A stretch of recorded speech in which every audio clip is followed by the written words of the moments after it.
Разговор лицом к лицу провела с общественностью заместитель министра здравоохранения Коми Этери Мамедова. Повод для встречи в лишних комментариях не нуждается. Известие о закрытии детского отделения ЦРБ ошарашило жителей. Против такого решения сосногорцы стали собирать подписи и писать жалобы во все возможные инстанции. Вмешались и местные депутаты. Несмотря на то, что в 2012 году медицина была передана под юрисдикцию Минздрава, муниципалитет, пожалуй, единственный в республике, передал больницу в полном соответствии всем требованиям в отремонтированном состоянии. И, конечно, местные власти заинтересованы в том, чтобы больница развивалась.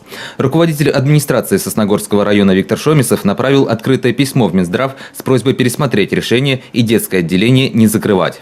На встрече, что называется, с порога, Этери Мамедова заявила, фактически решение о закрытии детского отделения в Сосногорске никто не принимал. То был лишь один из вариантов. Учитывая то, что вопрос приобрел такой общественный резонанс, то есть, соответственно, это решение мы, как Министерство здравоохранения, предлагаем пересмотреть. Однозначно, отделение в том виде, в котором оно сейчас существует, а это 15 коек, да, оно на сегодняшний момент не выполняет те функции, для которого оно создавалось. Я думаю, что вы, когда в прошлый раз собирались, наверное, вам приводились определенные цифры, да? Реально мы видим, что эти 15 коек, они не загружены детьми на сегодняшний момент. И у нас по этому году там едва 69% план госпитализации выполняется. По словам замминистра, несколько лет упор делается на профилактику и раннюю диагностику. Мы видим, что результатом этой профилактической работы стало то, что потребность в плановой госпитализации детей стала снижаться. То же самое наблюдается у взрослых. Абсолютно то же самое. То есть болезни какие-то или патологические состояния, они выявляются профилактически, корректируются, и до больницы дело не доходит. Естественно, это касается только сегмента неинфекционных заболеваний, потому что инфекция, она профилактике слабо в данном направлении поддается.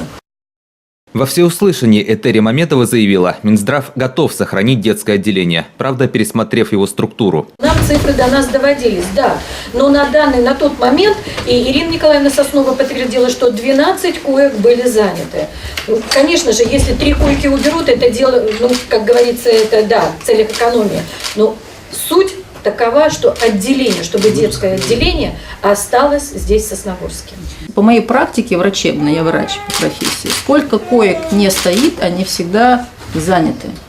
Но у нас ведь есть определенные стратегические задачи, которые отражены в документах. Есть такой документ, он федеральный, у нас 58-р распоряжение правительства Республики Коми, он называется «Изменения в отраслях социальной сферы». Это во исполнении указов президента были приняты эти документы.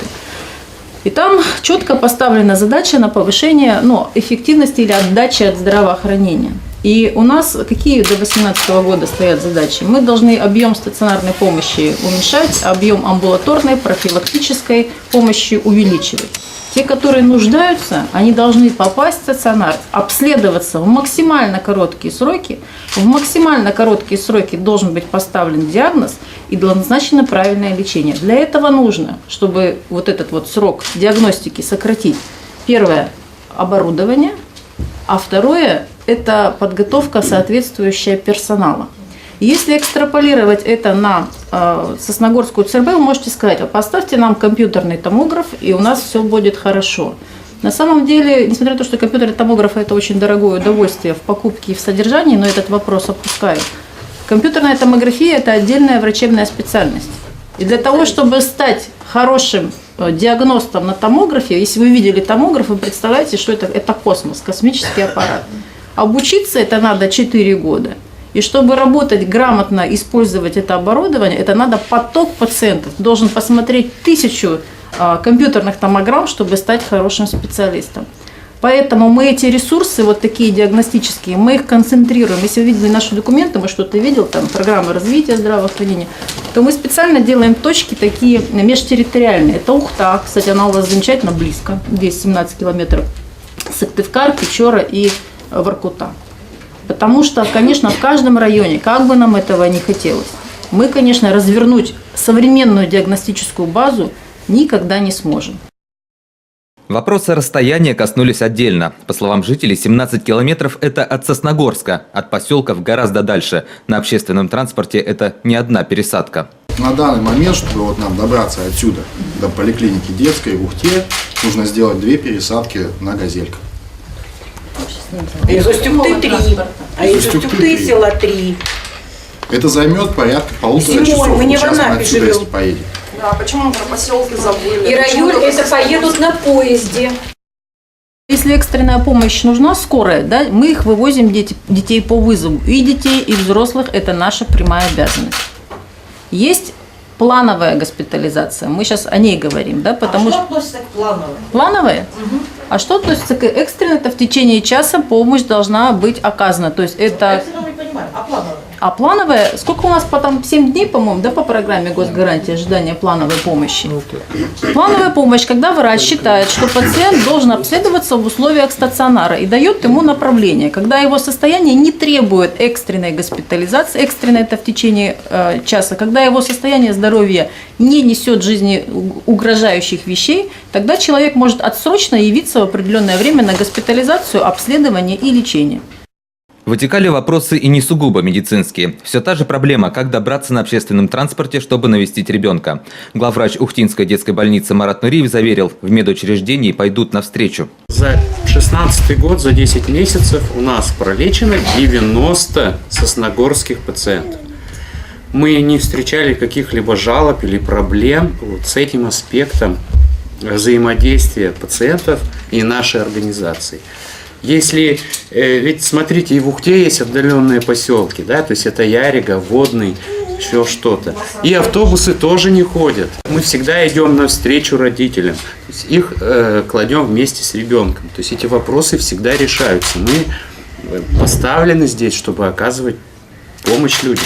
То есть мы ее стараемся оказывать. И всегда идем навстречу в этом вопросе. Ну, нет вещей, больница оснащена всеми необходимыми вещами, если нужно. По словам специалистов, в Ухте сроки обследования будут гораздо меньше, а диагностика точнее. Причина простая – там и оборудование, и узкие специалисты. Сосногорцы заинтересовались, а как же подготовка кадров? Есть ли целенаправленная программа Минздрава? Программа Республики Коми развития здравоохранения. Если вы ее, конечно, откроете в Консультант Плюс или в любой другой справочно-правовой системе, конечно, она огромная, громоздкая, трудна для понимания.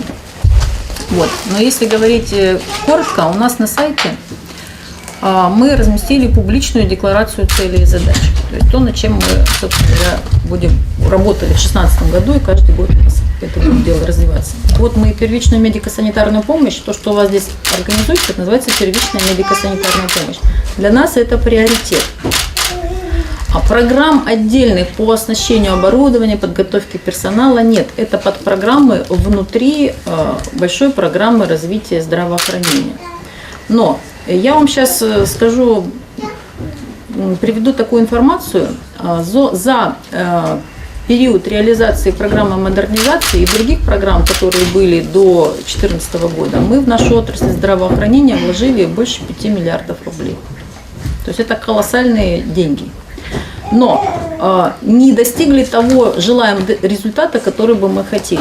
И мы, когда стали анализировать эту ситуацию, мы понимаем, что проблема, она сейчас лежит в плоскости организационных решений.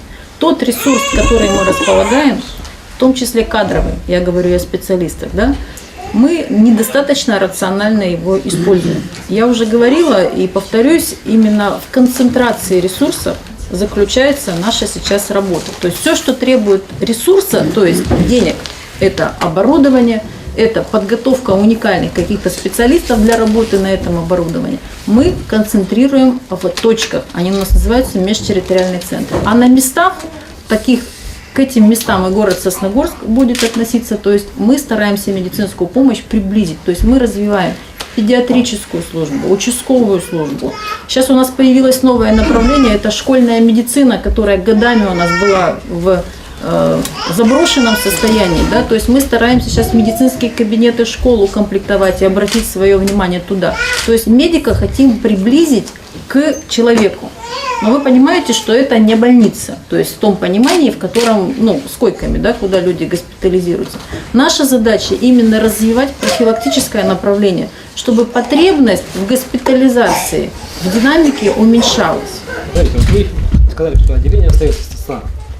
Но хотелось понять сроки, когда примется решение, в каком состоянии оно будет сохранено, и обсудить, опять же, это с жителями города, потому что получится, что останется одна койка, доведется постфактум, одна койка осталась.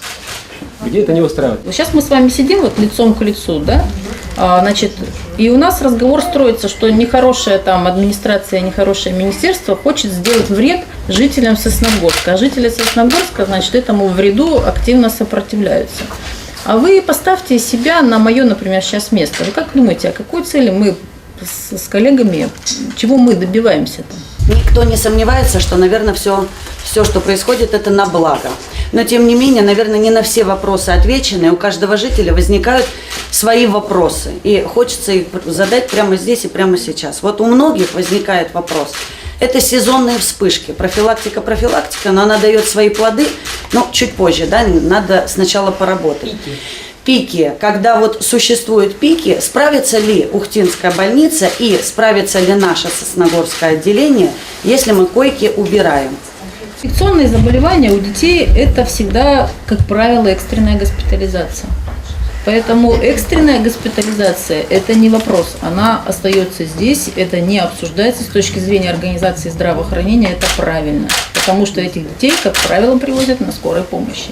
Конечно, кататься по району или тут в Ухту – это неправильно, противоречит всем нормативным документам. Для этого инфекция и содержится, чтобы вот эти сезонные вещи обрабатывать. Заполняемость детского отделения 65%. Наших маленьких детей в ОРД кладут в инфекционное отделение, которое не приспособлено для этих детей. Там нет детских коечек. И мама с грудничком лежит, извините меня, на одной кровати спит. Ей никуда не выйти, ребенка никуда не деть. Если ребенку 9 месяцев, он же ворочается, детских кроваток там нет. Будут ли там оборудованы детские места? Если вы сокращаете здесь детское отделение, значит, увеличивайте тогда инфекционное отделение для детей. Койки детские там увеличатся, поскольку произойдет все равно некоторое сокращение коек в детское отделение, то туда перенесем вот эти маленькие кроватки, про которые мы вам уже объясняли.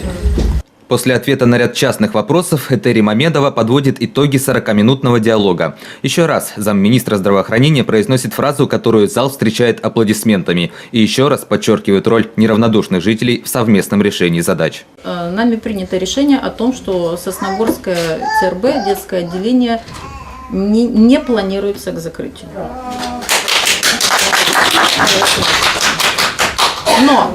Но, коллеги, однозначно структуру отделения надо пересматривать, потому что койки должны работать, отделение должно выполнять свои функции. О новой структуре сообщат дополнительно, добавила замминистра. Впрочем, в одном Мамедова заверила, весь персонал продолжит работу. О количестве коек станет известно в начале следующего года. Заместитель министра пообещала, это будет не констатация факта, а обсуждение и обоснование для жителей, поскольку нынешнее вмешательство общественности стало, цитата, «большим уроком».